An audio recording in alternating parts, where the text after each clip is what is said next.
Hello दोस्तों, welcome back to our channel study IQ judiciary. मैं अपूर्व शर्मा स्वागत करता हूं स्टडी आईक्यू के इस यूट्यूब प्लेटफॉर्म पर। और आज के इस इंपॉर्टेंट सेशन में हम बात करने वाले हैं इंडियन कॉन्ट्रैक्ट एक्ट की मास्टर क्लास नंबर 7 में। लेक्चर नंबर 7 में हम बात करने वाले हैं कंसीडरेशन की। कंसीडरेशन होती क्या है, हमें इसकी रिक्वायरमेंट इंडियन कॉन्ट्रैक्ट एक्ट में कैसे पड़ती है और इंडियन कॉन्ट्रैक्ट एक्ट में कंसीडरेशन किस तरीके से ली जाती है, कौन कौन पार्टीज कंसीडरेशन दे सकती हैं, क्या कॉन्ट्रैक्ट की पार्टी ही कंसीडरेशन देंगी या फिर कोई थर्ड पार्टी कंसीडरेशन दे सकती है। इन सारी चीजों को हम आज डिटेल में पढ़ने वाले हैं। और आज का टॉपिक आपका जो सेक्शन नंबर 10 का एक बहुत इंपॉर्टेंट एसेंशियल है, लॉफुल कंसीडरेशन, उसके बारे में बात करते हैं। क्योंकि जब भी हम कॉन्ट्रैक्ट की बात करते हैं तो हमें देखने को मिलता है कि इंडियन कॉन्ट्रैक्ट एक्ट में अगर आप एक प्रपोजल को जो दूसरे पर्सन के पास भेजा जाता है, प्रपोजल को जब दूसरे जो है क्या कहते हैं पर्सन के पास भेजा जा रहा है, उसने उसको अगर एक्सेप्ट कर लिया,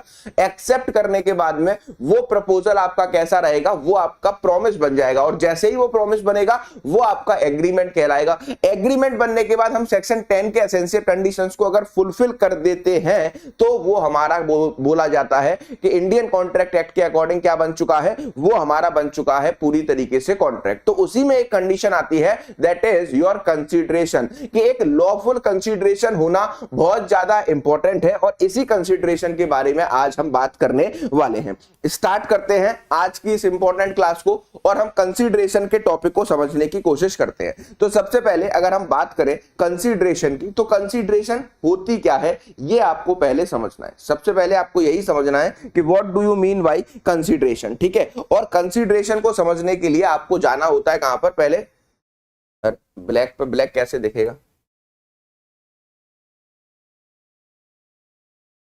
कंसीडरेशन।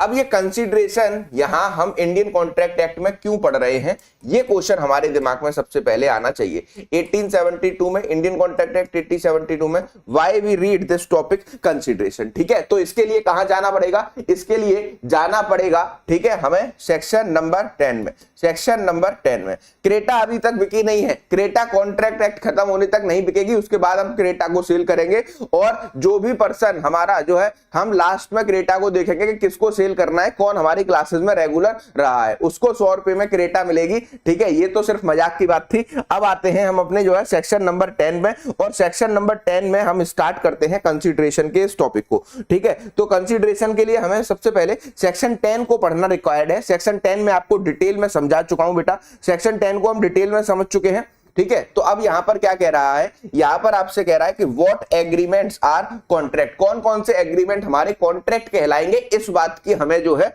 हमें बात बताई गई है, ठीक है। तो यहां पर बोला है all agreements are contract, all agreements are contract. अब सबसे पहले मैंने आपको यह समझाया था कि एग्रीमेंट क्या होता है, एग्रीमेंट कैसे बनता है, पार्टीज कैसे जो है इसमें एंटर होती हैं, क्लियर, ये बात मैंने आपको समझाई थी। तो अब यहीं पर कह रहा है कि all agreement are contract if they are made by free consent. Free consent, कोई भी कॉन्ट्रैक्ट हमारा पहला एसेंशियल क्या निकल कर आया, पहला निकल कर आया फ्री कंसेंट, ठीक है।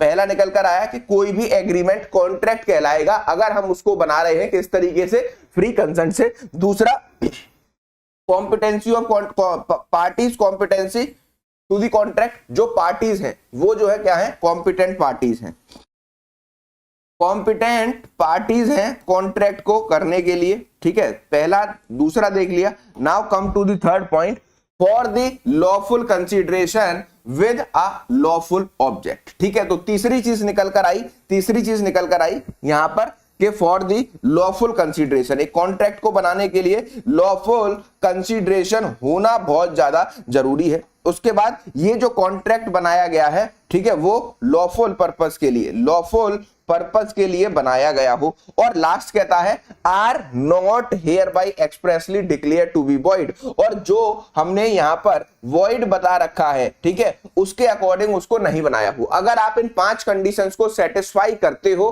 तो आपका एक कॉन्ट्रैक्ट जो है क्या कहलाएगा, वैलिड कॉन्ट्रैक्ट कहलाएगा। तो आज हम पढ़ने वाले हैं जो आपका थर्ड टॉपिक है, that is your lawful consideration, that is your lawful consideration, ठीक है। लॉफुल कंसीडरेशन हम पढ़ने वाले। तो लॉफुल कंसीडरेशन हमने देखा, सेक्शन 10 ने हमें बताया कि एक कॉन्ट्रैक्ट को करने के लिए लॉफुल कंसीडरेशन की रिक्वायरमेंट है। लॉफुल कंसीडरेशन की रिक्वायरमेंट है। अब ये लॉफुल कंसीडरेशन क्या होगा, ये हमें जो है यहाँ पर सबसे पहले समझना है एग्जांपल्स के साथ में, और फिर इसके बाद हम एक कल की क्लास में जो है प्रोमिसरी एस्टॉपल का टॉपिक करने वाले हैं। तो अगर मैं बात करूं आपसे लॉफुल कंसीडरेशन की, तो लॉफुल कंसीडरेशन में आपको एक इंपॉर्टेंट बात देखनी है कि आपका जो सेक्शन नंबर 25 आपसे कहता है कि ऑल एग्रीमेंट्स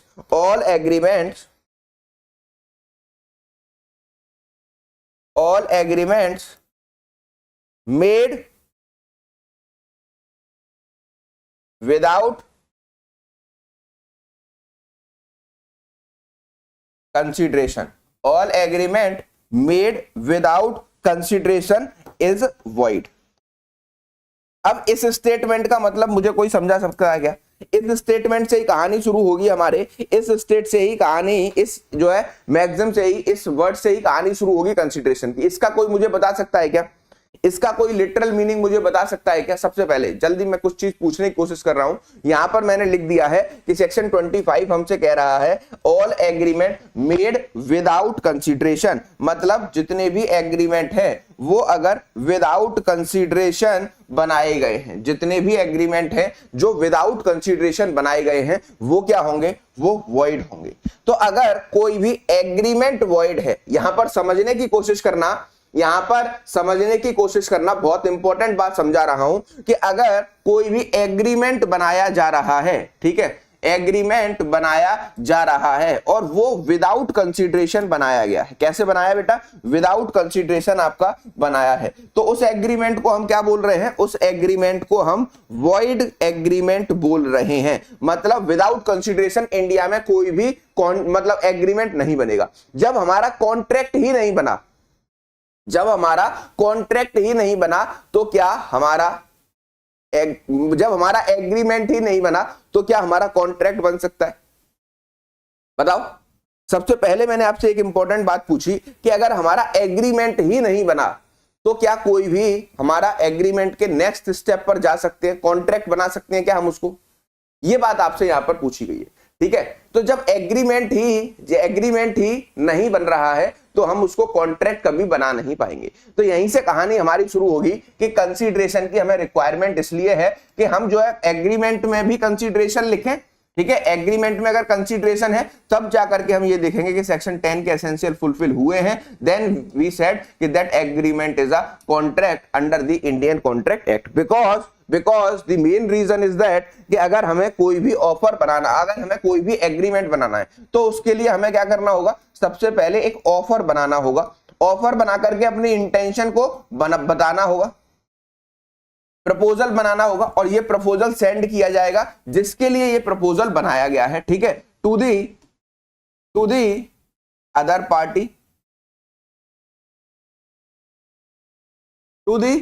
पार्टी, तो यहां पर आपको क्या बोला? यहां पर बताइए फटाफट से क्या बोला? यहां पर अगर एक ऑफर प्रपोजल बनाकर दूसरी पार्टी को भेजा गया है और अदर पार्टी इसको without any changes, without any alteration, without any modification, ठीक है, क्या करती है? एक्सेप्ट कर लेती है, तो ये आपका क्या कहलाता है? ये आपका कहलाता है आपका प्रॉमिस, ठीक है। जैसे ही ये प्रॉमिस बना, प्रॉमिस को हम क्या बोलते हैं? एग्रीमेंट। बट ये एग्रीमेंट कब बोला जाएगा? कि जब प्रॉमिसर ने कोई भी बात प्रॉमिसी को बनाकर भेजी है, ठीक है, प्रॉमिसी को बनाकर भेजी है, प्रॉमिसर ने कोई भी बात अपने प्रॉमिसी को बनाकर भेजी है और प्रॉमिसी ने उसको प्रॉमिस किया है कि वो उस चीज को करेगा या फिर नहीं करेगा, ठीक है। तो यहां पर जो प्रॉमिसी है वो भी क्या कर रहा है? वो कुछ ना कुछ जो है यहां पर कंसीडरेशन दे रहा है। इसका एग्जाम्पल था मैं अपूर शर्मा अपनी क्रेटा गाड़ी आज किसको बेचूं? जल्दी से बताओ। आज वासु को बेचता हूं, ठीक है। मैं अपनी क्रेटा गाड़ी वासु को बेचना चाह रहा हूं। मैंने बोला है कि 100 रुपए में क्रेटा बेची जाएगी, ठीक है। अब अपूर्व ने ये जो है ऑफर बनाकर वासु को भेजा। अब वासु ने क्या किया, इसकी एक्सेप्टेंस कर ली। एक्सेप्टेंस कैसे कर ली, एक्सेप्टेंस में यहां पर इसने कहा कि मैं गाड़ी लेने को तैयार हूं। पहली कंडीशन जो ऑफर में लिखी थी कि मैं गाड़ी बेचना चाह रहा हूं, वो इसने कहा मैं तैयार हूं। इसके लिए मैं क्या करूंगा, मैं इसके लिए आपको रिटर्न में 100 रुपए जो आपने लिखे हैं, दैट इज योर कंसीडरेशन, वो दूंगा।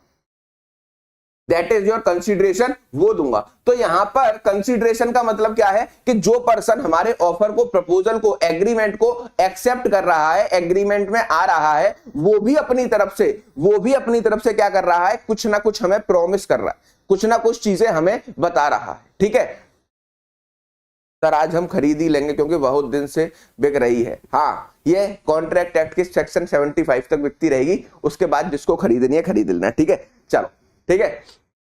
अब यहां पर क्या है, अब यहां पर आपको कंसीडरेशन इस तरीके से समझना है। कैसे समझना है अभी बताता हूं सारी चीजें। कि यहां पर जो प्रोमिसी है, promisee, who is the promisee in this case, इस सिचुएशन में प्रोमिसी कौन है, प्रोमिसर हो गए अपूर्व शर्मा, प्रोमिसी हो गए वासु। तो वासु यहां पर मुझे रिटर्न प्रॉमिस कर रहे हैं, मतलब मुझे कुछ एश्योरेंस दे रहे हैं कि वो भी मेरे रिटर्न में कुछ ना कुछ करेंगे। और वो जो रिटर्न में कर रहे हैं that is 100 rupees, that is 100 rupees की वो मुझे क्रेटा के बदले 100 रुपए देंगे। तो जब कोई पार्टी रिटर्न में कुछ करती है, ठीक है, रिटर्न में कुछ करती है या फिर वो कुछ ना करने का आश्वासन हमें देती है, तो ऐसे केसेस में हम बोलते हैं कि वो जो है क्या है, एक वैलिड कंसीडरेशन मानी गई है, जिससे कि पार्टी खुद भी एक ऐसा एक्ट करके हमें बता रही है कि वो भी एग्रीमेंट को करने में इंटरेस्टेड है।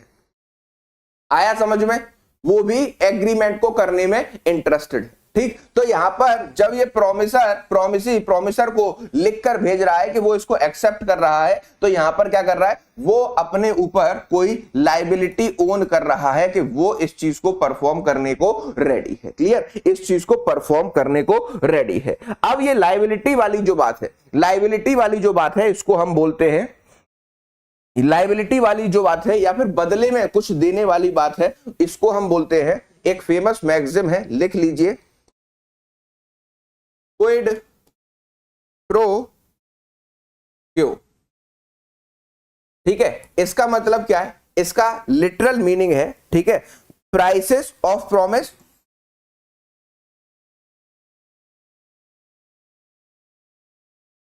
ठीक है, या फिर आप बोल सकते हो bargaining price.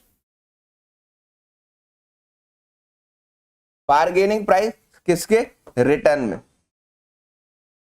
Return of promise. ठीक है, तो यहां पर आपसे कहने की कोशिश कर रहा है कि कंसीडरेशन का मतलब क्या होगा, कंसीडरेशन का मतलब होगा, ठीक है, कि अगर कोई भी पर्सन को ऑफर दिया गया है और वो उसको एक्सेप्ट कर रहा है, तो एक्सेप्ट करने के बाद वो हमें कुछ ऐसी चीजों को रिटर्न में दे रहा है जिससे कि हमें एश्योरिटी हो रही है कि वो ये काम करेगा, और this process is known as agreement. ये जो है क्या है, हमारा एग्रीमेंट है। अब ये जो एग्रीमेंट है, इसके साथ अगर हम ये देख लें कि सेक्शन 10 में लिखी गई 5 बातों को सेटिस्फाई कर देंगे, तो वो हमारा क्या बन जाएगा, कॉन्ट्रैक्ट बन जाएगा। लेकिन यहां पर मैंने अभी आपको बताया था कि 25 ने बोला कि विदाउट कंसीडरेशन अगर कोई भी एग्रीमेंट साइन कर लिया है, that is not a valid agreement, that is void agreement. तो अगर हमारा कहीं पर एग्रीमेंट ही नहीं बन रहा है, तो हम सेक्शन 10 के ऐसे सारे एग्रीमेंट्स में जो कि हमारे एग्रीमेंट ही नहीं बन पा रहे हैं, उसमें हम सेक्शन 10 की कंडीशंस को कभी भी अप्लाई नहीं करते हैं, मैं दोबारा आपको बोल रहा हूं, इस बात को ध्यान रखिएगा। जहां पर आपको किसी भी सिचुएशन में, इलस्ट्रेशन में, मीन्स में ऐसा बताया गया हो कि एक पर्सन ने जो है क्या किया है, एक पर्सन ने एक ऑफर बनाकर भेजा और दूसरे पर्सन ने उसको एक्सेप्ट किया है, लेकिन विदाउट कंसीडरेशन कर लिया है, तो वो आपका कहां चला जाएगा, वो आपका सेक्शन 25 के अकॉर्डिंग वॉइड होगा। इसको आप बोलोगे ग्रेटिटुअस प्रोमिसेस। ठीक है, और ग्रेटिटुअस प्रोमिसेस हमारे इंडियन कॉन्ट्रैक्ट एक्ट में क्या होते हैं, वॉइड होते हैं। ये क्वेश्चन आपको बहुत ज्यादा मेंस में पूछा जाता है, ये क्वेश्चन हम आपको जो है बहुत ज्यादा मेंस में पूछा जाता है, इस वजह से मैंने आपको बताया। तो जब कोई भी चीज एग्रीमेंट ही नहीं बन पा रही है, कोई भी चीज एग्रीमेंट ही नहीं बन पा रही है तो वो कभी आगे जाकर के आपके कॉन्ट्रैक्ट नहीं बनेगी। इसको आप जो है बहुत ज्यादा ध्यान रखिएगा। इसके अलावा अब ये तो हो गया basic introduction of consideration. Basic introduction of consideration समझ लिया। Now come to the next question, what is why consideration is required. ठीक है,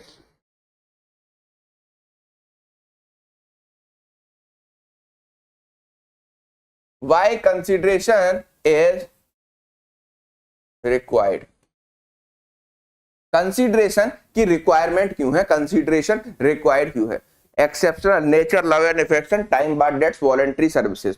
डार्क शैडो जब 25 पढ़ाऊंगा तब इसको पढ़ाऊंगा। अभी बस एक मैंने आपको क्या दिया है, एक सिंपल सा एग्जाम्पल दिया है कि कहां पर ये बात लिखी है कि हमारे जो भी एग्रीमेंट्स हैं वो अगर रिटर्न प्रॉमिस पर नहीं आ रहे हैं तो हम उनको वॉइड करेंगे। ठीक है, वो हम 25 में पढ़ेंगे, वो आज का हमारा टॉपिक नहीं है। क्लियर? तो यहां पर मतलब यहां पर बोला है कि कंसीडरेशन रिक्वायर्ड क्यों है। कंसीडरेशन इसलिए रिक्वायर्ड है कि हम जब प्रॉमिस बनाकर भेज रहे हैं, मतलब प्रपोजल ऑफर बनाकर भेज रहे हैं, सॉरी ऑफर बनाकर भेज रहे हैं, तो हम इस पार्टी जो अदर पार्टी इसको एक्सेप्ट कर रही है, दैट इज योर प्रॉमिसी, वो भी हमें जो है क्या कर रहा है, वो भी हमें कुछ रिटर्न प्रॉमिस कर रहा है। रिटर्न प्रॉमिस कर रहा है जिससे कि दोनों ही पार्टीज पर क्या आ सके, दोनों ही पार्टीज पर ऑब्लिगेशन आ सके और वो एक दूसरे के एग्रीमेंट पे आने के बाद उसको डिनाई करने की नहीं सोचे, उसको डिनाई करने की नहीं सोचे, क्योंकि दोनों की वहां पर कुछ ना कुछ रिस्पॉन्सिबिलिटी बनाई गई है। ठीक है, और यहां पर सबसे इंपॉर्टेंट बात यही पता लग जाएगी, जैसे ही ये ऑफर बनाकर भेजा गया और इसने एक्सेप्ट किया तो इसकी इंटेंशन हम पता करेंगे। इंटेंशन कि ये कितना डीपली इस एग्रीमेंट में पार्टीज में, इस एग्रीमेंट में पार्टीज के साथ में आ रहा है और कैसे इसको जो है सॉल्व किया जाएगा। तो यहां पर हमें बेसिकली कंसीडरेशन से क्या हो रहा है, इंटेंशन ऑफ द पार्टीज पता लग रही है। क्या पता लग रही है? इंटेंशन ऑफ द पार्टीज पता लग रही है। Now come to the bare act. Bare act पर आइए फटाफट से और सेक्शन नंबर 2D को खोलिए। सेक्शन नंबर 2D में ही दिया है हमारा कंसीडरेशन। कहां पर दिया है बेटा? सेक्शन 2D में दिया है। अब इसको बाइफिकेट करके एक एक करके समझेंगे। अब यहां पर बोल रहा है when at the desire of promisor. ठीक है, पहला पार्ट क्या बोला? When at the desire of promisor. पहला पार्ट बोला when at the desire of promisor. ठीक है, at the desire of promisor the promisee और any other person has done और एब्सट्रेन फ्रॉम डूइंग और does or abstain from doing or promises to do or do abstain from doing something, such act or abstinence or promise is called consideration for the promise। कितने लोगों को ये बात समझ में आई? कितने लोगों को ये बात समझ में आई? मुझे जल्दी से बताइए, कितने लोगों को ये बात समझ में आई? बताओ। इसमें बहुत सारी चीजें लिखी हैं तो ये ऐसे समझ में नहीं आने वाला। पहले हमें इसमें क्या करना है, सबसे पहले हमें ये समझना है कि eight the desire of promisor क्या होगा। ठीक है, पहले तो हम इसी को समझेंगे, उसके बाद हम समझेंगे द प्रोमिसी और एनी अदर पर्सन। क्या कंसीडरेशन सिर्फ प्रोमिसी दे सकता है या फिर प्रोमिसी के साथ में जो अदर पर्सन है वो भी आपका दे सकता है? इसमें क्या क्या चीजें आएंगी? अदर पर्सन कोई कार्य करने की, मतलब किसी चीज को करने के लिए कंसीडरेशन दे रहा है, वो वैलिड होगी, या फिर एब्सटेन फ्रॉम डूइंग, किसी चीज को ना करने के लिए भी कंसीडरेशन दी जा रही है। ठीक है, किसी चीज को ना करने के लिए भी जो है क्या दी जा रही है, यहां पर आपको देखने को मिलेगा कि आपको किसी चीज को ना करने के लिए भी बोला जा रहा है तो वो भी कंसीडरेशन में आएगा या नहीं। ठीक है, अभी आगे आने वाले समय में या फिर पीछे जो समय निकल गया है, मतलब पास्ट प्रेजेंट फ्यूचर की यहां पर बात हो रही है, इसको भी डिटेल में समझेंगे। ठीक है, अब यहां पर एक एक करके इस पार्ट को समझिएगा। 5-5 मिनट में मैं आपको ये सारी चीजें समझा दूंगा। 5-5 मिनट्स लगेंगे और 2D आपका कंसीडरेशन आज की क्लास में बिल्कुल कंप्लीट हो जाएगा। हाँ बेटा, मुझे मालूम है। ठीक है, हमें मालूम है कि नहीं समझ में आया क्योंकि ये लिखा ही इसी तरीके से गया है। लेजिस्लेचर ने इसमें लोगों को इतना उलझा दिया है कि लोग समझ ही नहीं पाए कि वो कहना क्या चाह रहे हैं। ठीक है, अब केस लॉस के बारे में मैंने आपको बताया कि मैं लास्ट के क्लास में ही डील करूंगा। ठीक है, लास्ट की क्लास में ही डील करूंगा, सारे केस लॉस आपके कॉन्ट्रैक्ट के बता दूंगा। पहले कॉन्सेप्ट को समझ लो, उसके बाद ना तो इलस्ट्रेशन कभी गलत होते हैं जब हम कॉन्सेप्ट समझ लेते हैं, और ना ही हमारा जो है कोई एग्जाम्पल गलत होता है, और ना ही हमारे कोई केस लॉस गलत होते हैं। ठीक है, सबसे पहले आपसे 2D में एक वर्ड इस्तेमाल किया गया है, that is desire. Desire of the promisor. Promisor. ठीक है, तो किसकी बात हो रही है? जो कोई प्रोमिसर कौन है? वो व्यक्ति जो कि हमारा कोई भी ऑफर या फिर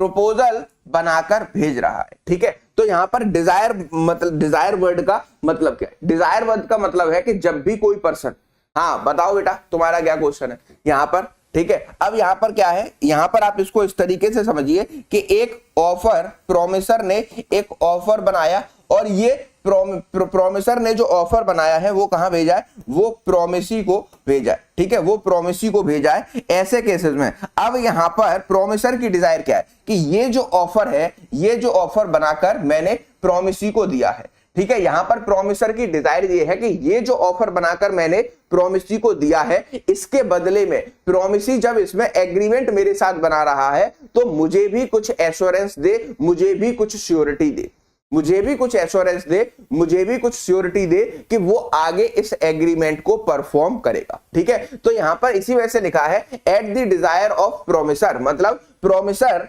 ऑफर बनाकर ये इंफॉर्मेशन इसको दे रहा है। तो यहां पर इसको जब प्रोमिसी इसको एक्सेप्ट करे, प्रोमिसी इसको एक्सेप्ट करे तो यहां पर ये इसको रिटर्न में कुछ दे। ठीक है, रिटर्न में कुछ क्या दे? एश्योरेंस दे। एश्योरेंस मतलब क्या हुआ कि वो ऐसी चीज को करने के लिए कुछ ना कुछ उससे प्रॉमिस कर रहा हो। ठीक है, ये बात आपको यहां पर बता दी गई है। इसी के साथ साथ दो और चीजें हैं। अब आपको डिजायर का मतलब समझ में आया कि जब कोई भी पर्सन, जब कोई भी प्रोमिसर जो है वो अपनी इंटेंशन को प्रपोजल के थ्रू दूसरे पर्सन को भेज रहा है और दूसरे पर्सन से वो जो प्रपोजल बनाकर भेजा जा रहा है उसकी मेन प्रपोजर की इंटेंशन क्या है? प्रपोजर की इंटेंशन ये है, ऑफरर की इंटेंशन ये है कि वो जो ऑफर बनाकर भेज रहा है उसकी जब एक्सेप्टेंस की जाए तो वहां पर जो प्रोमिसी है वो भी अपनी इंटेंशन को जाहिर करे। और उस इंटेंशन को कैसे जाहिर करेगा? यहां पर ये समझने वाली बात है कि वो आपको कोई ना कोई ऐसा प्रॉमिस करे, वो आपको कोई ना कोई ऐसा एक्ट करके बताए जिससे कि ये प्रतीत होता हो कि उसकी भी इंटेंशन एग्रीमेंट में आने की है। This is the concept of consideration. This is the concept of consideration. तो at the desire of promiser का यहां पर यही मतलब निकलता है कि प्रपोजल भेजे जाने पर ये हमारा प्रपोजल ये चाहता है कि उसको भी थोड़ा सा एश्योरेंस मिले रिटर्न में, जिससे कि एग्रीमेंट को आगे परफॉर्म किया जा सके। अब यहां पर सबसे आपको एक चीज, दो चीजों का ध्यान रखना है। एक हमारी होती है जो इसके एक्सेप्शन है, जो इसके एक्सेप्शन है आप लिख सकते हो। एक होता है आपके वॉलेंट्री एक्सेप्टेंस में क्या बोल रहा है कि अगर किसी भी कंसीडरेशन के डार्क शैडो क्वेश्चन ऊपर चला गया है। ठीक है, आप सेशन के कंप्लीट हो जाने के बाद में मुझसे पूछेगा, I will take your question. ठीक है, बड़ा क्वेश्चन है तो अभी लिखोगे बार बार ऊपर चला जाएगा। ठीक, चलो अब यहां पर हमारा कंसीडरेशन का दो एक्सेप्शन हमें देखने को मिलते हैं। ये एक्सेप्शंस क्या हैं कि अगर कोई वॉलंटरी पास सर्विसेज है, मान लीजिए इसको यहां पर आपको क्या कहने की कोशिश कर रहा है, वॉलंटरी पास सर्विसेज का ये मतलब है कि अगर किसी भी पार्टीज ने एग्रीमेंट में आने से पहले किसी पार्टी को कोई भी जो है सर्विसेज दे दी हैं, तो वो सारी सर्विसेज जो पहले ही एग्रीमेंट में आने से पहले हो गई थी उस पर आपका जो प्रोमिसर है, उस पर आपका जो प्रोमिसी है, प्रोमिसी ये नहीं बोल सकता कि जो कंडीशन हम परफॉर्म कर चुके हैं, जो कंडीशन हम एग्रीमेंट में आने से पहले ही परफॉर्म कर चुके हैं वही मेरी कंसीडरेशन थी इस एग्रीमेंट के लिए, उसी को कंसीडर कर लो। तो इस तरीके के जो भी हमारे वॉलंटरी पास सर्विसेज होंगी वो हमारी कभी भी कंसीडरेशन नहीं मानी जाएंगी। क्लियर है? क्लियर है? बताओ, आवाज बताइए। अब आवाज भी क्लियर होगी ना मेरी? सुनाई भी दे रहा है ना सबको? ठीक है।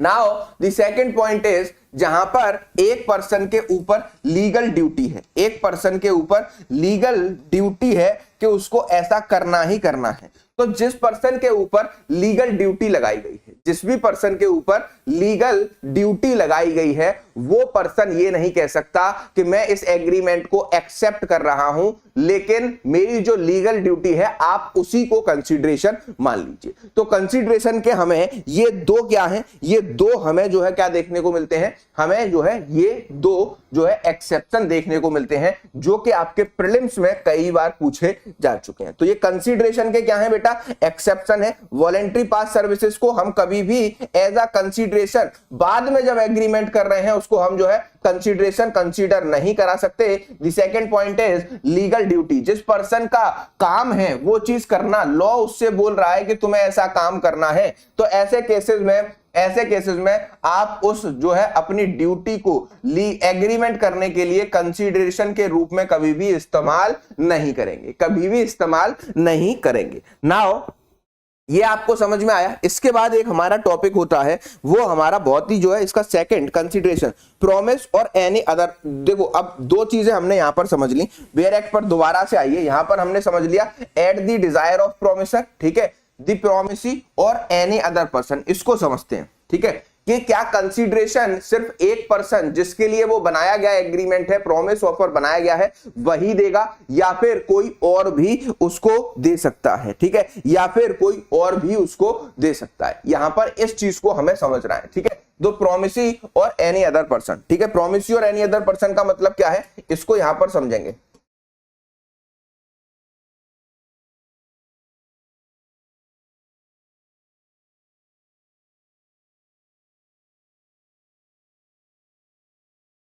अब यहां पर क्या बोल रहा है, एक एग्रीमेंट है, ठीक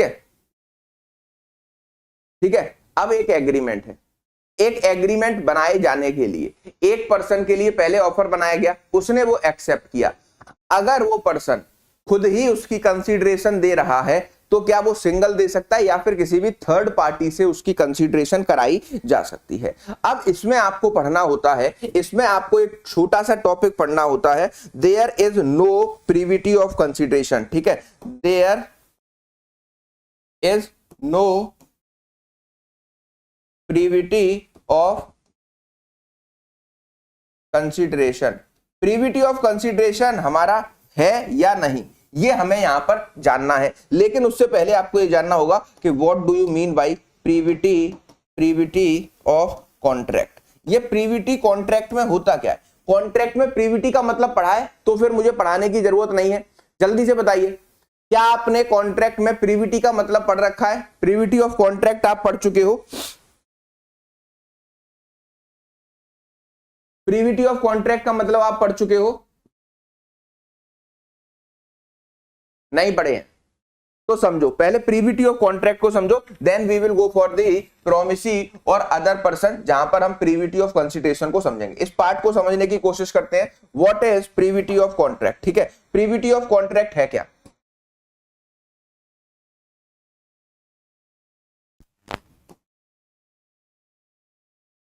प्रीविटी ऑफ कॉन्ट्रैक्ट है क्या, ये चीज समझिए।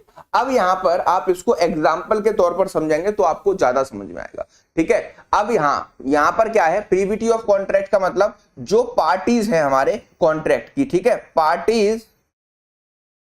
पार्टीज ऑफ कॉन्ट्रैक्ट जो भी हैं उसके अलावा कोई भी अदर पर्सन या फिर stranger to the contract in contract parties of the contract के बीच में इंटरफियर नहीं करेगा, नो इंटरफियरेंस, ठीक है।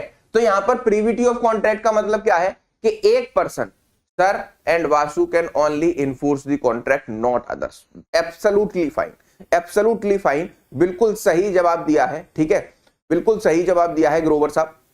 अब आप इसको यहां पर समझिएगा कि हमारा जो एग्जाम्पल चल रहा था, एग्जाम्पल क्या था कि एक मैंने ऑफर बनाया, अपूर्व शर्मा ने एक ऑफर बनाया, किसके लिए, वासु के लिए ऑफर बना दिया गया।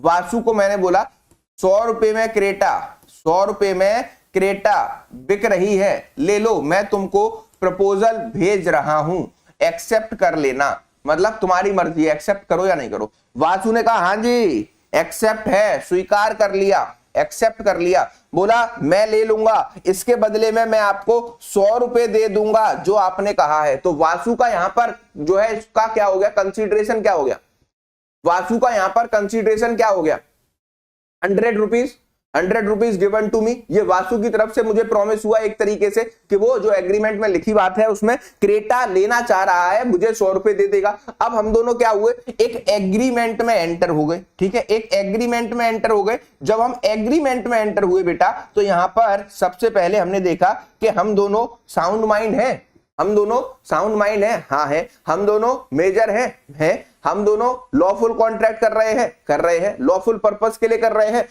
हैं। तो ऐसे केसेस में क्या ये हमारा कॉन्ट्रैक्ट वैलिड कॉन्ट्रैक्ट हुआ। अब मान लीजिए इसमें डेट लिखी हुई थी कि वासु को ये गाड़ी डिलीवर होनी है आज की तारीख को, मैंने ये ऑफर बनाकर भेजा था 17/6 को, वासु ने 18 को एक्सेप्ट किया और इसमें लिखा है 19/6/2024 को क्रेटा वासु को हैंड ओवर कर दी जाएगी, वासु 100 रुपए अपूर्व शर्मा को हैंड ओवर कर देंगे। तो is it a valid contract, valid है, तब बताओ वैलिड है। अब यहां पर मुझे एक चीज बताओ कि वासु 19 तारीख को मुझे 100 रुपए देने के लिए रेडी है, वासु ने मुझे 100 रुपए दे भी दिए हैं, मैंने कार ट्रांसफर नहीं की, मैंने कार को ट्रांसफर नहीं किया। तो ऐसे केसेस में वासु के पास क्या राइट है? अब वासु के पास क्या राइट है? वासु के पास राइट है कि वो मेरे ऊपर ब्रीच ऑफ कॉन्ट्रैक्ट, क्या जो है मैंने कॉन्ट्रैक्ट तोड़ दिया तो ये मेरे ऊपर क्या कर देगा बेटा, केस फाइल कर देगा, ठीक है, केस फाइल कर देगा। अब यहां पर मान लीजिए वासु कह रहा है कि चलो सर ने तो ऐसे ही मेरे को भेज दिया था, मैंने एक्सेप्ट कर लिया, अब मैं तो इसमें मैं क्या, अब वासु के पास क्या राइट है, वासु मेरे पे केस कर सकता है, वासु मेरे पे केस कर सकता है। तो अब क्वेश्चन ये उठता है कि वासु के जो फादर है, मदर है, ब्रदर है, सिस्टर है, वासु कह रहा है मैं नहीं कर रहा केस यार, छोड़ो यार, सर ने पढ़ाया था, सर ने एग्जाम्पल दिया तो मैंने ऐसे ही जो है इसको सीरियसली नहीं लिया, ठीक है। लेकिन वासु के फादर मदर क्या कह रहे हैं, हम तो केस करेंगे, हमें तो केस करना है, तू केस कर, तू अपूर्व से 100 रुपए में क्रेटा ले, वरना तू कोर्ट जा, उसको 18 लाख रुपए या 15 लाख रुपए देने पड़ेंगे जितने की क्रेटा गाड़ी आती है, ठीक है। वैसे मेरे पास i20 है, मैं क्रेटा का एग्जाम्पल तो ऐसे ही दे रहा हूं, ठीक है, जिससे मैं क्रेटा का एग्जाम्पल तो वैसे ही दे रहा हूं। तो यहां पर क्रेटा तो 14-15 लाख की है, i10 मतलब बलिनो जो है मेरी, वो बलिनो तो 6 लाख रुपए की आती है। तो अब यहां पर वासु के मदर फादर कह रहे हैं या तो इससे 15 लाख रुपए ले या फिर इससे क्रेटा ले, ठीक है। तो यहां पर जो है क्या पेरेंट्स केस कर सकते हैं, यहां पर क्या पेरेंट्स केस कर सकते हैं? Then there is no right of Vasu parents और दी फ्रेंड्स जो कि मेरे ऊपर इस ब्रीच ऑफ कॉन्ट्रैक्ट का केस कर पाए, because the concept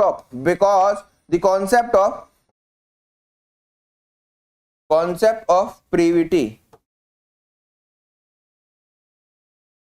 concept of privity इस पर क्या हो जाएगा, लग जाएगा। क्या लग जाएगा? कॉन्सेप्ट ऑफ प्रीविटी लग जाएगा। तो कॉन्ट्रैक्ट ऑफ प्रीविटी कहता है कि जो पार्टीज एग्रीमेंट साइन कर रही हैं, जो पार्टीज आपके कॉन्ट्रैक्ट में आ रही हैं, वही जो है केस कर पाएंगी, आपका कोई भी थर्ड पर्सन आकर के, स्ट्रेंजर आकर के केस नहीं कर सकता। लेकिन इसका भी एक एक्सेप्शन है, ठीक है, इसका भी एक एक्सेप्शन है। वो एक्सेप्शन क्या है कि ठीक है कि आपके जो कॉन्ट्रैक्ट के बेनिफिशियरी होंगे, एक कॉन्ट्रैक्ट बनाया गया, इसमें किसी भी बेनिफिशियरी को रखा गया है, किसी भी बेनिफिशियरी को रखा गया है। अब ये बेनिफिशियरी हमारा है तो थर्ड पर्सन ही, लेकिन इसके पास भी राइट होता है कि ये कॉन्ट्रैक्ट ब्रीच ऑफ कॉन्ट्रैक्ट होने पर जो है केस को फाइल कर सकता है। Now he is the third person. तो ये जो है क्या है, हमारे प्रीविटी ऑफ कॉन्ट्रैक्ट का एक्सेप्शन है, प्रीविटी ऑफ कॉन्सेप्ट का एक्सेप्शन है। इसको कैसे समझोगे, यहां पर ध्यान से समझना कि कैसे इसको समझना है। तो अगर हम बेनिफिशियरी की बात करें, इसका एक एग्जांपल ले लेते हैं, ठीक है। एक फादर है,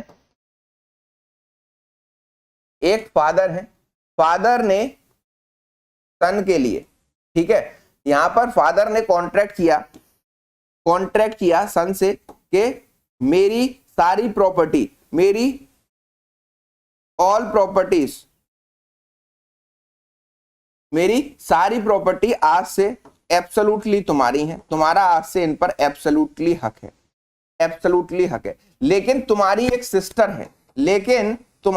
सिस्टर है, अब ये प्रॉपर्टी मैं तुमको इस कंडीशन पर दे रहा हूं कि ये सारी प्रॉपर्टी के एब्सोल्यूट ओनर तुम हो, you are the sole owner of the property, your sister have no ownership in this property. But the main thing is that कि सन को ये बोला कि हर महीने 100 रुपए आप इसको भेजोगे जब तक ये जिंदा रहेगी, जब तक ये जिंदा रहेगी आप अपनी बहन को 100 रुपए भेजा करोगे।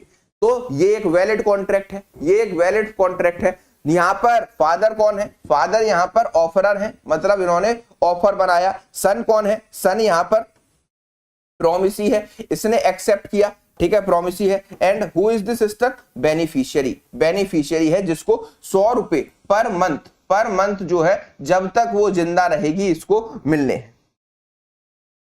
तो जब तक फादर जिंदा थे तब तक सन जो है सिस्टर को पैसे देता रहा। जैसे ही फादर की डेथ हुई सन ने जो है क्या किया, अपनी बहन सिस्टर को 100 रुपए महीने देना बंद कर दिया। तो उसने एक कॉन्ट्रैक्ट का ब्रीच किया है, तो now sister have right to file a case against Mister B, Mister son. बताइए क्या सिस्टर के पास राइट होगा? क्या सिस्टर के पास राइट होगा? बताओ, क्या सिस्टर के पास राइट होगा? जल्दी से इसको आंसर करो। क्या सिस्टर के पास राइट होगा कि वो सन के ऊपर, अपने भाई के ऊपर केस फाइल कर दे? ब्रीच ऑफ कॉन्ट्रैक्ट उसने कर दिया है। Yes, because this is the exception of जो है contract, privity of contract. This is the exception of privity of contract. Privity of contract का ये एक एक्सेप्शन है कि बेनिफिशियरी भी आपके बिहाफ पर आपके लिए केस कर सकते हैं।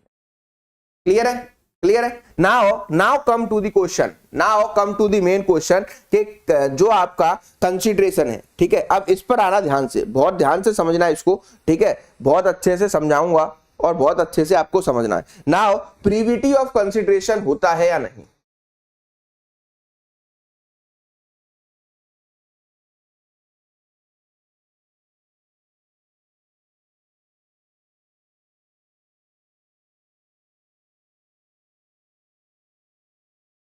प्रीविटी ऑफ कंसीडरेशन अलाउ किया जाता है या नहीं, या फिर प्रीविटी ऑफ कंसीडरेशन का बेसिक प्रिंसिपल कॉन्ट्रैक्ट में होता है या नहीं? तो मैं आपको यहां पर बताना चाहता हूं, there is no privity of consideration, there is no privity of consideration. पीटी का बहुत ज्यादा इंपॉर्टेंट क्वेश्चन है, पीटी का बहुत ज्यादा इंपॉर्टेंट क्वेश्चन है। अब इसको याद रखिएगा कि प्रीविटी ऑफ कॉन्ट्रैक्ट का बेसिक सिद्धांत तो इंडिया में एप्लीकेबल कराया जाता है, बट प्रीविटी ऑफ कंसीडरेशन का कॉन्सेप्ट इंडिया में एप्लीकेबल कराया नहीं जाता। सोनी साहब बड़ी जल्दी आ गए, क्लास खत्म होने वाली, जब आप आए, चलो अभी है 15-20 मिनट, ठीक है। तो प्रीविटी ऑफ कंसीडरेशन की अगर हम बात करें तो इंडिया में प्रीविटी ऑफ कंसीडरेशन का कॉन्सेप्ट लागू नहीं होता। इसका मतलब क्या है कि थर्ड पार्टी जो है वो किसी के बिहाफ पर, किसी भी प्रोमिसी के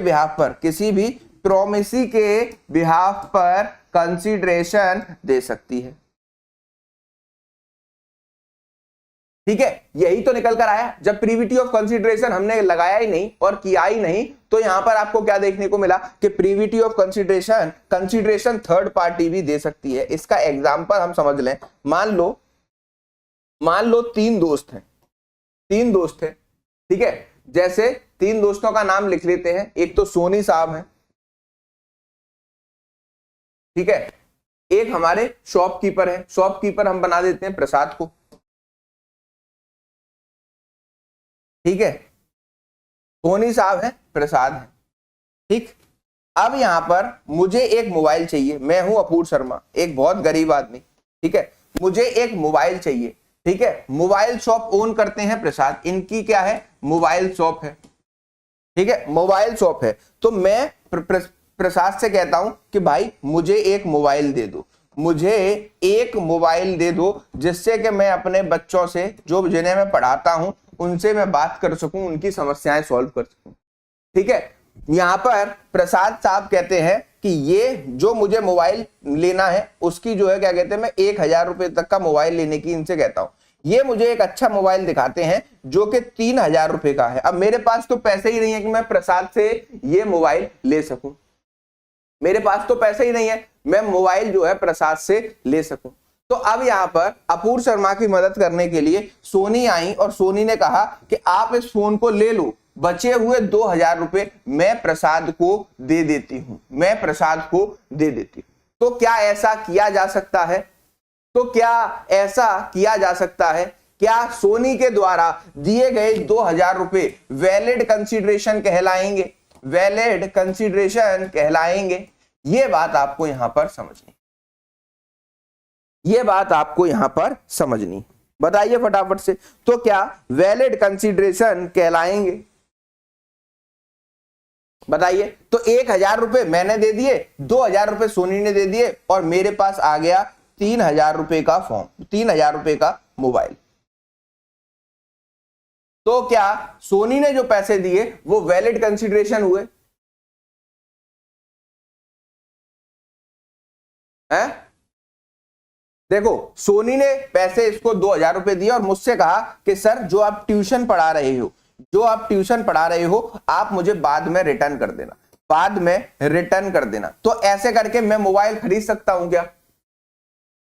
बताओ, क्या ऐसे करके मोबाइल खरीद सकता हूं? यस, खरीद सकता हूं, क्योंकि इंडिया में प्रीविटी ऑफ कंसीडरेशन का कॉन्सेप्ट नहीं मिलता। मान लो मेरे पास 1,000 रुपए भी नहीं है, वो मान लो मेरे पास 1,000 रुपए भी नहीं है और मैं यहां पर ऑफर कर रहा हूं प्रसाद को कि भैया मेरे को जो है एक मोबाइल दे दो। इसने मुझे मोबाइल दिखाया, ठीक है, और कहा कि 3,000 रुपए का। अब मेरे पास जो है पैसे ही नहीं है। मेरे फ्रेंड है सोनी, मेरे फ्रेंड ने सोनी ने कहा यार तू खरीद लेना, क्यों इतनी टेंशन ले रहा है, जब पैसे हो जाए तो दे दियो, नहीं तो कोई बात नहीं। तो इसने मुझे मोबाइल दिला दिया, प्रसाद को 3,000 रुपए यहां पर दे दिए, प्रसाद को 3,000 रुपीज यहां पर दे दिए। तो क्या ये हमारा वैलिड कॉन्ट्रैक्ट हुआ, वैलिड कंसीडरेशन हुआ? यस। बताओ जल्दी से, क्या ये वैलिड कंसीडरेशन हुई या नहीं हुई? हाँ, ये एक हमारी जो है क्या हुई, वैलिड कंसीडरेशन। ठीक है, तो मुझे मोबाइल मिल गया, सोनी ने दिलाया, या फिर मैंने ही 3,000 रुपए दिए, या सोनी ने 3,000 रुपए दिए, या मेरे फादर ने आगे 3,000 रुपए दे दिए, मेरी मदर ने आगे 3,000 रुपए दे दिए, मेरी सिस्टर ने आगे 3,000 रुपए दे दिए, मेरे ब्रदर ने आकर 3,000 रुपए दे दिए। ठीक है, किसी ने भी 3,000 रुपए दे दिए, मतलब यह है कि 3,000 रुपए मिलने चाहिए थे। तो ये क्या है, वैलिड कंसीडरेशन है। मेरे बिहाफ पर कोई दूसरा भी कंसीडरेशन दे सकता है। समझ में आया? मेरे बिहाफ पर कोई दूसरा भी कंसीडरेशन दे सकता है, ये वाली बात आपको यहां पर बताई गई। Is it clear to everyone? ठीक, तो कंसीडरेशन थर्ड पार्टी के द्वारा भी दी जा सकती है। There is no concept of privity of consideration in India.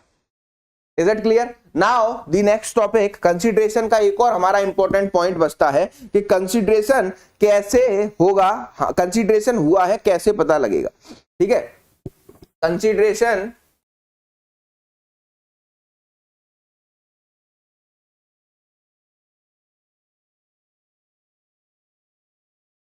Consideration हो गया है कैसे पता लगेगा?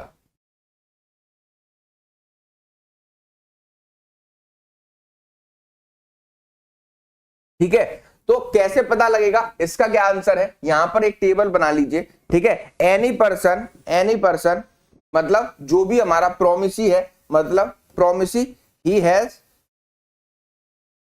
हैज डन समथिंग,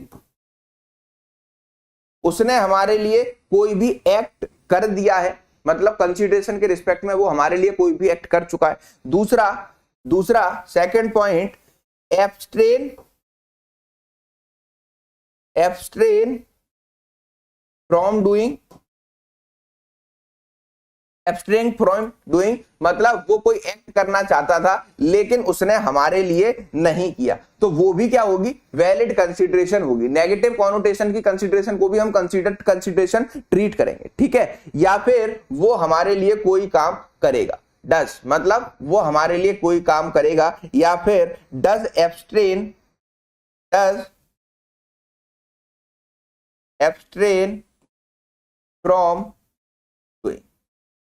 ठीक है, यहां पर ये चार बातें निकल कर आती हैं। सबसे पहली बात क्या कहती है, अगर किसी भी पर्सन ने कोई एक्ट हमारे लिए कर दिया है, ठीक है, जिससे कि हमें यह प्रतीत होता है कि वो भी एग्रीमेंट करने को उतना ही इच्छुक है जितने हम, तो हम क्या बोलेंगे कि उसने क्या किया, उसने यहां पर क्या किया, उसने यहां पर एग्रीमेंट कर लिया, ठीक है, कंसीडरेशन दे दी। दूसरा, या फिर उसने किसी काम को वो करना चाहता था लेकिन हमने उसको करने नहीं दिया और वो उस बात को मान चुका है, तो हम ये समझेंगे कि उसने कंसीडरेशन दे दी, उसने कंसीडरेशन दे दी है। क्लियर। एब्सटेन फ्रॉम डूइंग का एग्जांपल, मान लीजिए मैं एक कुर्सी पर बैठा हुआ हूं या इस कमरे में मैं खड़ा हूं जहां पर मैं आपकी क्लास ले रहा हूं, ठीक है। अब मुझसे कोई कहे ये 1000 रुपए ले लो और आज तुम्हें पूरे दिन इसी रूम में बैठना है और बच्चों को पढ़ाना है, ठीक है, लेकिन मेरे को जाना है बाहर, मेरे को भूख लगी है, मैं कुछ खाना चाहता हूं, लेकिन 1000 रुपए मुझे दे दिए गए हैं, मैं बाहर नहीं जा रहा हूं, मैं अपने घर नहीं जा रहा हूं, मैं इसी रूम में बैठकर आपके लिए क्लास ले रहा हूं।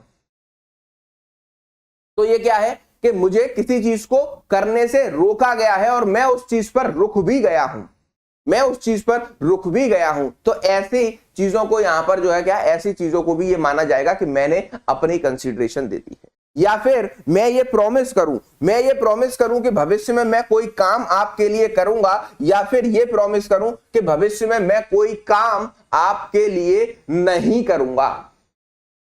मतलब मैं इस कोचिंग इंस्टीट्यूट में पढ़ाता हूं और मुझे आप जो है क्या कर लीजिए, मुझे आप जो है 4 लाख या 5 लाख रुपए दे दीजिए, तो अगले 3 साल तक मैं किसी दूसरे कोचिंग इंस्टीट्यूट में पढ़ाने नहीं जाऊंगा। और मैं पैसे लेकर अगर ऐसा कर देता हूं तो यहां पर मैं जा सकता था, मुझे वहां दूसरे पैसे मिल रहे हैं या फिर ज्यादा पैसे मिल रहे हैं, लेकिन मैं नहीं गया। तो यहां पर मैंने क्या किया, मैंने अपनी इच्छा होते हुए भी वो काम नहीं किया। इसका मतलब कंपनी को अपनी कंसीडरेशन दे रखी। वही एग्जांपल, मैं रूम में बैठा हुआ हूं, मुझे कोई इसी रूम में 3 दिन तक बैठने के पैसे दे, बोले कि आपको आगे आने वाले 3 दिन तक इसी रूम में बैठकर क्लास लेनी है, इसके लिए हम आपको 3000 रुपए देंगे, लेकिन मेरे और भी काम है, वो सारे काम छोड़कर मैं इसी रूम में बैठकर 3 दिन तक, आगे आने वाले 3 दिन तक आपके लिए क्लास लेता रहूं, इसी रूम में बैठा रहूं, तो आपको यहां पर क्या है, आपको मेरी इच्छा के अगेंस्ट मैंने काम कराया है, तब भी हम ये मानेंगे कि आपका कंसीडरेशन हो चुका है। ठीक है, तो ये हो गए आपके कंसीडरेशन। इसके बाद अब यहां पर ये समझिए कि ये जो चारों तरीके के कंसीडरेशन है, वो आपके पॉजिटिव भी हो सकते हैं, अभी हमने देखा पॉजिटिव भी हो सकते हैं और नेगेटिव। मतलब किसी काम को करने के लिए भी कंसीडरेशन दी जा सकती है, किसी काम को ना करने के लिए भी कंसीडरेशन दी जा सकती है। तो दोनों ही कंसीडरेशन हमारे वैलिड कंसीडरेशन माने जाते हैं, और अभी मैंने आपको बताया कि ये जो कंसीडरेशन है वो कैसे है, ये जो कंसीडरेशन है वो आपके पास्ट कंसीडरेशन भी हो सकते हैं, प्रेजेंट कंसीडरेशन भी हो सकते हैं, और फ्यूचर कंसीडरेशन भी हो सकते हैं। तो फ्यूचर कंसीडरेशन भी यहां पर क्या है, फ्यूचर कंसीडरेशन को भी हम जो है पास्ट प्रेजेंट फ्यूचर तीनों ही तरीके की कंसीडरेशन होती है। ये प्रीलिम्स का क्वेश्चन है, तो इसको जो है अपनी कॉपी पर मार्क कर लीजिए। ठीक है, अब इसमें एक कॉन्सेप्ट भी आता है, इसमें ही एक कॉन्सेप्ट आता है, उसको भी लिख लीजिए। प्रीलिम्स में वो है जो है प्रीलिम्स में बहुत ज्यादा इंपॉर्टेंट कॉन्सेप्ट है। ठीक है, प्रीलिम्स का बहुत ज्यादा इंपॉर्टेंट कॉन्सेप्ट है, इसको भी आप लिख सकते हैं। फॉरबियरेंस टू स्यू का मतलब क्या है, लिख लीजिए, इसको 2 लाइन में समझा देता हूं। ठीक है,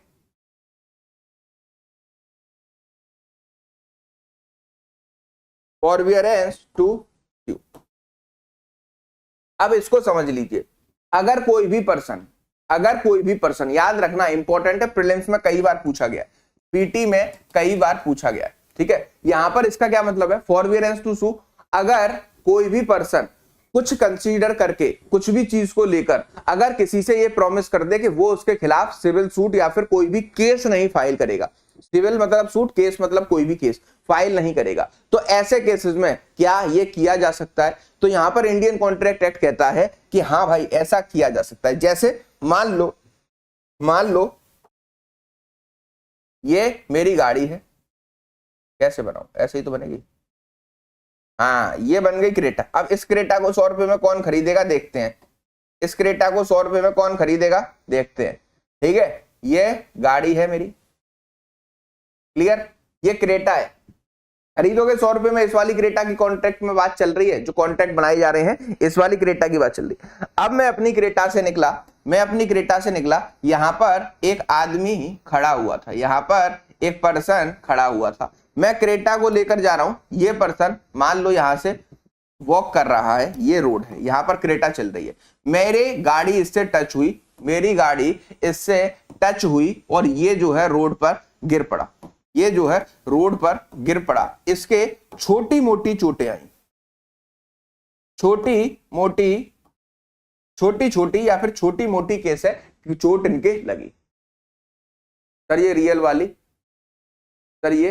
रियल वाली, हाँ ठीक है। अब आ जाओ फटाफट से, यहां पर क्या बोला, ये हमारी क्या है, ये हमारी क्रेटा कार है, मैं ड्राइव करते हुए जा रहा था, यहां पर रेड लाइट पर एक पर्सन से मेरा एक्सीडेंट हुआ, वो पर्सन वहां पर गिर गया, उसको छोटी मोटी चीजें चोटें आई। सबसे पहले मैंने इसको हॉस्पिटल पहुंचा के इसका ट्रीटमेंट हुआ, ट्रीटमेंट होने के बाद इसने मुझसे कहा कि आप मुझे 5,000 रुपए दे दीजिए, मैं आपके ऊपर कोई भी केस नहीं करूंगा।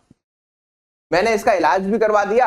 अब जो है क्या, अब यहां पर ये मुझसे बोला कि आप मुझे बस 5,000 रुपए दे दो, मैं आपके ऊपर कोई भी केस नहीं करूंगा। ठीक है, मैंने सोचा यार कि दे ही देता हूं, क्यों झगड़ा लेना, क्यों केस कर दिया तो कौन केस के चक्कर लगाएगा। मैंने इसको 5,000 रुपए दिए और इसने ये 5,000 रुपए इस शर्त पर क्या किए हैं, इस शर्त पर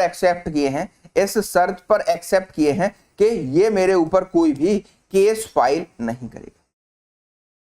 तो is it a valid agreement, is it a valid contract under the Indian contract act, बताओ। तो यहां पर आपको यही बताया गया है कि फॉरवेरेंस ऑफ सूट, अगर आपने किसी के साथ कॉन्ट्रैक्ट साइन कर लिया है, फॉरवेरेंस ऑफ सूट का या फिर स्यू का, तो ऐसे केसेस में वो आपके वैलिड कॉन्ट्रैक्ट माने जाएंगे, वैलिड कॉन्ट्रैक्ट माने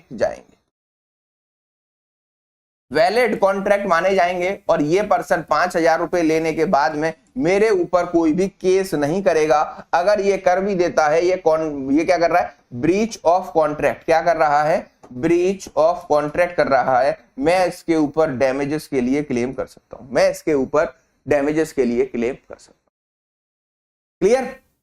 क्लियर। तो यहां पर this is all about consideration under Indian contract act. Now read the bare act. अब इसको पढ़ो, अब यहां पर इसको पढ़ो, क्लॉज 2D को अब पढ़ो। इतनी सारी चीजों को ध्यान में रखने के बाद, इतनी सारी मैगजीम्स को समझने के बाद, now you will get the clarity, अब आप कहोगे कि सर 2D तो बस 3 लाइन का था, आपने जो है 1 घंटे क्यों समझा दिया, क्योंकि इसको ऐसे ही समझा जाता है, और इसी तरह के क्वेश्चन, इन्हीं टॉपिक से क्वेश्चन आपके कंसीडरेशन से बनते हैं, और बेयर एक्ट की लैंग्वेज से आपके क्वेश्चंस कभी इतने नहीं देखने को मिलते। Now read the bare act. When at the desire of promisor, तो जो भी at the desire of promisor में समझाया वो सारी बातें जो आपने कॉपी में लिखी हैं ध्यान में रखते हुए। दूसरा, the promisee or any other person, कोई भी promisee या फिर दूसरा पर्सन, मतलब कंसिडरेशन, प्रीविटी ऑफ कंसिडरेशन नहीं होगा। यहां पर इसको पढ़ने से दिमाग में आना चाहिए, ठीक। तो यहां पर क्या बोला, eight the desire of promisor the promisee और अदर पर्सन हैज डन, वो क्या कर रहे हैं, हैज डन और एब्सट्रेन फ्रॉम डूइंग, क्लियर है। दूसरा क्या है, डज और एब्सट्रेन फ्रॉम डूइंग, तीसरा और प्रोमिसेस टू डू और टू एब्सट्रेन फ्रॉम डूइंग। भविष्य में सबसे पहले कर रहे हैं, कर चुके हैं या कर दिया है। दूसरा, करेंगे या करने का वादा कर रहे हैं या ना करने का वादा कर रहे हैं। तीसरा, कि फ्यूचर में करेंगे या फ्यूचर में ना करने का वादा कर रहे हैं। तो यहीं से निकलता है पास्ट, प्रेजेंट एंड फ्यूचर, ठीक है। From doing something such act और एब्सिस्टेंस और promise is called consideration for the promise. Clear है, आई बात समझ में। तो यहां पर 2D हमने आज कंप्लीट किया। आज हमने 2D को कंप्लीट किया। अब एक टॉपिक मैंने आपको लिखाया था, जो सबसे लास्ट टॉपिक लिखाया था, अगर किसी ने इंडेक्स खोली अपनी कॉपी में, मैंने जब टॉपिक्स लिखाए थे वहां पर एक टॉपिक लिखाया था, बताइए। मैंने एक आपको इंडेक्स जब लिखाई थी तो एक टॉपिक लिखाया था जो लास्ट टॉपिक था। टॉपिक्स में जाओ, कॉपी के आगे, कॉपी बनाई रखी है तो वहां पर एक प्रोमिसरी इस्टॉपल का कॉन्सेप्ट था। प्रोमिसरी इस्टॉपल का कॉन्सेप्ट था, तो मैंने कहा था मैं कंसीडरेशन के साथ ही करा दूंगा, क्योंकि वो कहीं फिट नहीं बैठता है, वो कहीं फिट नहीं बैठता है। तो कल की जो क्लास होगी that is on your promissory estoppel. Clear है? तो कल हम प्रोमिसरी इस्टॉपल को करेंगे, ठीक है। तो ये आज आपका क्या था, this is all about the class of section 2D, that is your consideration. हाँ, और जो मैंने आपको मास्टर क्लास के नोट्स दिए थे 1 से लेकर 6 तक, 1 से लेकर 6 तक क्लास के नोट्स आप तक पहुंच चुके हैं। मेंस के क्वेश्चन आप तक पहुंच चुके हैं, बताओ, पहुंच चुके हैं? देखा ही नहीं होगा किसी ने। मेंस के क्वेश्चन मिल गए हैं, क्लास 1 से लेकर 6 तक सारी चीजें मिल गई हैं, बताइए। देखा ही नहीं ना किसी ने, ठीक है। तो ये मास्टर क्लास 6 का एंड है। इसके सारे डिटेल नोट्स कहां मिलते हैं? @Apurva Sharma official, @Apurva Sharma official, search on Telegram, यहां मिल जाएगा, ठीक है। टेलीग्राम क्या है बेटा, यही बता रहा हूं, टेलीग्राम पर है सारी चीजें हैं। @अपूर्व शर्मा ऑफिशियल इस टेलीग्राम ग्रुप पर मिल जाएगा। यहां पर आप मुझसे कनेक्ट करके कुछ भी पूछ सकते हैं, या फिर आप मुझे फॉलो कर सकते हैं @अपूर्व शर्मा 252 नेसेसरी मैसेज के लिए। अननेसेसरी मैसेज के लिए फॉलो मत कीजिएगा, कोई काम हो तभी फॉलो करके यहाँ पर जो है क्या, यहाँ पर मुझे मैसेज करना, ठीक है। आई होप ये क्लास आपको समझ आई होगी, आप सबने अटेंडेंस लगा दी होगी। मिलते हैं कल की क्लास में। Thank you for watching.